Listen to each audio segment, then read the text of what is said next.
നമുക്കിന്ന് വെറൈറ്റി ആയ ഒരു പുട്ടുണ്ടാക്കാം. പുട്ടിന്റെ പേര് പാൽപുട്ടെന്നാണ്. അതിനു വേണ്ടിയിട്ട് ഞാൻ ഏകദേശം ഒരു കുറ്റി പുട്ടുണ്ടാക്കുന്നതിന് ആവശ്യമായിട്ടുള്ള പുട്ടുപൊടി എടുത്തിട്ടുണ്ട്.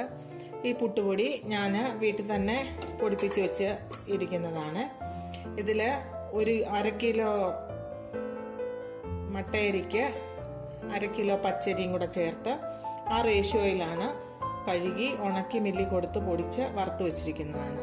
വളരെ സോഫ്റ്റ് ആയിട്ടുള്ള പുട്ടാണ് ഇങ്ങനെ പൊടിച്ചു കഴിഞ്ഞാൽ നമുക്ക് കിട്ടുന്നത്. പാൽപുട്ടെന്ന് വെച്ച് കഴിഞ്ഞാൽ നമ്മൾ തേങ്ങാപ്പാലിലാണ് പുട്ട് നനയ്ക്കുന്നത്. സാധാരണ നമ്മൾ പച്ചവെള്ളത്തിലാണല്ലോ നനയ്ക്കുന്നത്. ഇന്ന് നമ്മൾ തേങ്ങാപ്പാലിൽ, കട്ടിയായ തേങ്ങാപ്പാലിലാണ് നനയ്ക്കുന്നത്. അതിനായിട്ട് നമുക്ക് ആദ്യം ഉപ്പിട്ട് കൊടുക്കാം.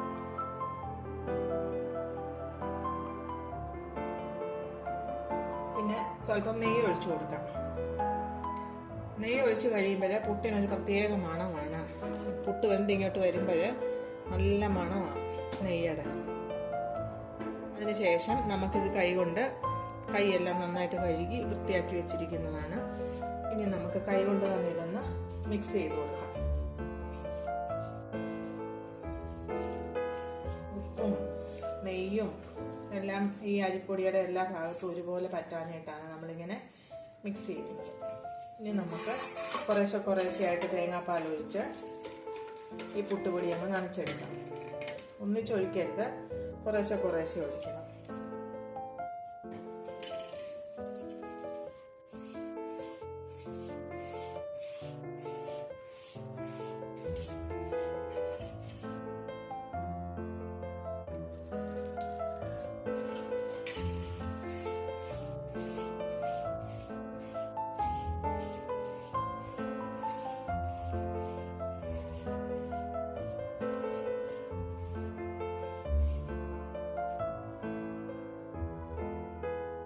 നമ്മുടെ പുട്ടുപൊടി നന്നായിട്ട് നനച്ചു വന്നിട്ടുണ്ട്. പുട്ടുപൊടിയുടെ പാകം അറിയാനായിട്ട് ഇങ്ങനെ നമ്മൾ ചെയ്ത് കഴിയുമ്പോൾ ഇങ്ങനെ ഉരുള പോലെ വരുവാണെങ്കിൽ പുട്ട് നനച്ചത് പാകത്തിനായിട്ടുണ്ട്. ഇനി ഇത് കുറച്ച് നേരം ഒന്ന് നമുക്ക് അടച്ചു വെക്കാം. അടച്ചു വെച്ച് കഴിയുമ്പോൾ ഈ പുട്ടുപൊടിക്കകത്ത് തേങ്ങാപ്പാലൊക്കെ ഒന്ന് നന്നായിട്ട് മിക്സായിട്ട് സോഫ്റ്റ് ആയിട്ട് വരും. ഇനി കുറച്ച് നേരം കഴിഞ്ഞ് നമുക്ക് ബാക്കിയുള്ളത് ചെയ്യാം. നമ്മുടെ പുട്ടുപൊടി നനച്ച് വെച്ചിട്ട് കുറച്ച് സമയമായി. ഇനി ഇതൊന്ന് നമുക്ക് മിക്സിയുടെ ജാറിലിട്ട് ഒന്ന് കറക്കിയെടുത്ത് ഈ കട്ടകളെല്ലാം ഒന്ന് ഉടച്ചെടുക്കാം. അങ്ങനെ ഉണ്ടാക്കുവാണെങ്കിൽ പുട്ട് ഒന്നുകൂടെ സോഫ്റ്റ് ആയിരിക്കും. അത് കഴിഞ്ഞിട്ട് പിന്നെ പാൽപുട്ട് ഉണ്ടാക്കാനായിട്ട് ആവശ്യമുള്ളത് ഒരു വലിയ ക്യാരറ്റ് ചീകി വെച്ചിട്ടുണ്ട്. തേങ്ങ, ഒരു വലിയ തേങ്ങയുടെ 4/1 ഭാഗം. തേങ്ങ അവരവരുടെ ആവശ്യത്തിന് എടുക്കാം. ക്യാരറ്റും അവരവരുടെ ഇഷ്ടത്തിനും ആവശ്യത്തിനും അനുസരിച്ചിട്ട് എടുക്കാം. ആദ്യമേ നമുക്ക് മിക്സിയുടെ ജാറിലോട്ടിട്ട് ഈ പുട്ടിന്റെ പൊടി ഒന്ന് കറക്കിയെടുക്കാം. ഒരുപാട് നേരം ചെയ്യരുത്, ഒന്ന് പൾസ് ചെയ്താൽ മതി. ഇല്ലെങ്കിൽ കുഴഞ്ഞു പോകും എല്ലാം കൂടെ.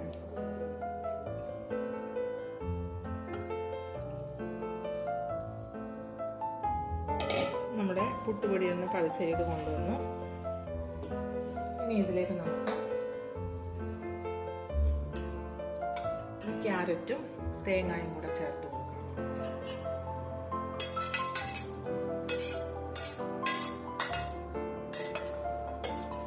എന്നിട്ട് പതുക്കെ കൈകൊണ്ട് അധികം അമർത്താതെ വളരെ ലൈറ്റായിട്ട് മിക്സ് ചെയ്ത് കൊടുക്കാം. ഇല്ലെങ്കിൽ അരിപ്പൊടി പിന്നെയും കട്ട കെട്ടും.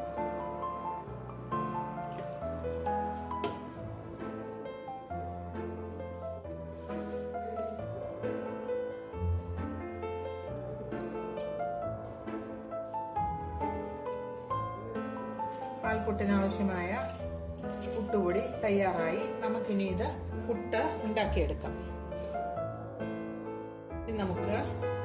ഇനി നമുക്ക് പുട്ട് വേവുന്നതിനായിട്ട് പുട്ടുകുറ്റിയിലോട്ടിട്ട് അടുപ്പത്തോട്ട് വെക്കാം. പുട്ടുകുടത്തിനകത്ത് വെള്ളം ഒഴിച്ച് തിളയ്ക്കാനായിട്ട് വെച്ചിട്ടുണ്ട്. അതിലോട്ട് നമുക്ക് ഈ പുട്ടുപൊടി നിറച്ച് വെച്ചു കൊടുക്കാം.